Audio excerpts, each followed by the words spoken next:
ప్రభుత్వ పథకాలను ప్రజలకు చేర్చడం, అవి సరిగ్గా అమలవుతున్నాయో లేదో చూసుకోవడం వాలంటీర్ల పని.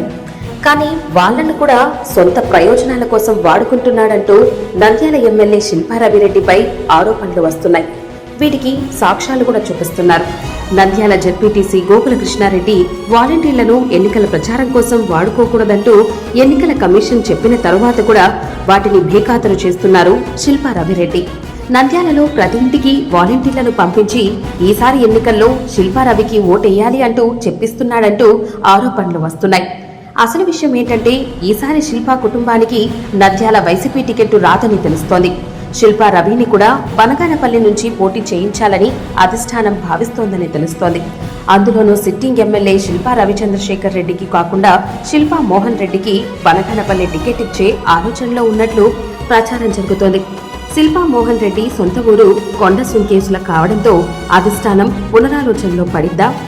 కోవెలకుంట్ల బనగానపల్లె ప్రాంతంలో శిల్పా కుటుంబానికి బంధువర్గం అధికంగా ఉండటంతో ఆ వైపు ఆలోచన చేస్తోందా అనే ప్రచారం కూడా జోరందుకుంది.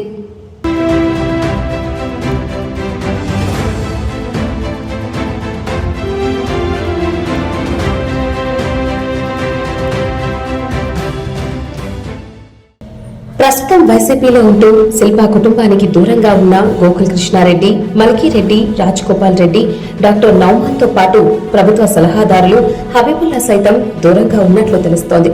మరోవైపు వైసీపీ టికెట్ ఆశించి బయటపడకుండా ఉన్న ఎమ్మెల్సీ ఇషాక్ భాషా, మున్సిపల్ చైర్మన్ మహబూబ్ సైతం అంటనట్లుగా ఉన్నట్లు సమాచారం.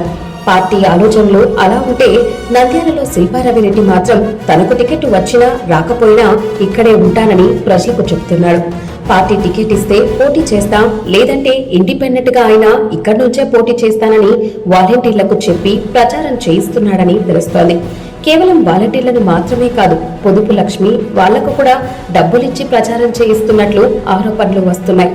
అంతేకాదు, తన ఇంట్లో పనిచేస్తున్న వంట మనిషి ప్రసాద్తో పాటు మరికొందరికి ఎమ్మెల్యే సొంత జీతం ఇవ్వకుండా మున్సిపాలిటీలో వాళ్ల పేర్లు రాయించి అక్కడ నుంచి జీతాలు తీసుకుంటున్నారంటూ గోకులకృష్ణారెడ్డి ఆరోపించారు. మున్సిపాలిటీలో జరుగుతున్న అవినీతి, అన్యాయాలు వీటన్నిటిపైన మేము ఒక చిన్న నోట్ తయారు చేశాము. ఈరోజు మాజీ మంత్రివర్యులు శిల్పా మోహన్ రెడ్డి గారు మేమేమన్నా అన్యాయం చేస్తే మేము ఇక్కడి నుంచి వెళ్ళిపోతాము అని అన్నారు.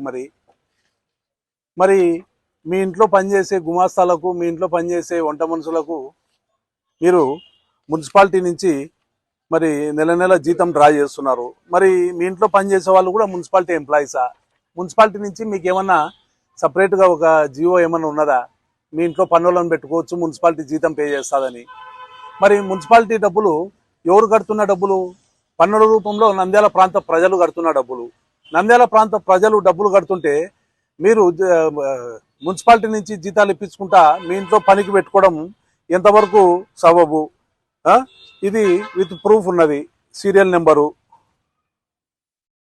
ప్రసాద్. దీనికి ఏందో మరి మీరు సమాధానం చెప్పాలి.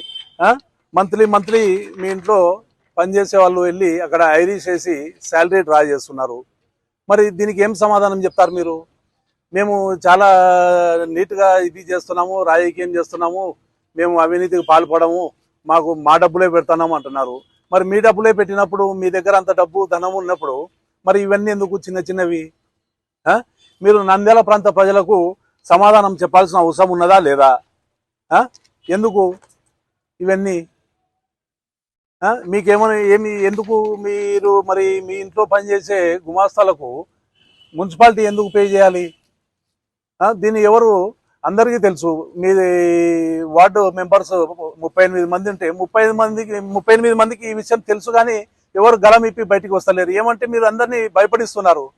ఇవన్నీ ఇలా ఉంటే ఎమ్మెల్యే అండదండలు చూసుకొని ఆయన కింది స్థాయి కూడా అదే స్థాయిలో రెచ్చిపోతున్నారు. అలాగే మాజీ మున్సిపల్ చైర్మన్ దేశం సులోచన ఇంట్లో మరో కొందరికి సొంత జీతం ఇవ్వకుండా మున్సిపాలిటీలో వాళ్ళ పేర్లు రాయించి అక్కడి నుంచి జీతాలు తీసుకుంటున్నారంటూ నంద్యాల 23వ వార్డు వైసీపీ ఇన్ఛార్జ్ ఆయన భార్య రాజ్యలక్ష్మి ఇద్దరు ఉద్యోగులతో కార్లు కడిగిస్తున్నారని తెలిపారు గోకుల్ కృష్ణారెడ్డి. ఇది కేవలం ఎమ్మెల్యే అండదండతోనే జరుగుతోంది. మా లేటెస్ట్ అప్డేట్స్ కోసం వెంటనే సబ్స్క్రైబ్ చేయండి. పక్కనే ఉన్న బెల్ ఐకాన్ ని క్లిక్ చేయండి. Subscribe to Aruna report.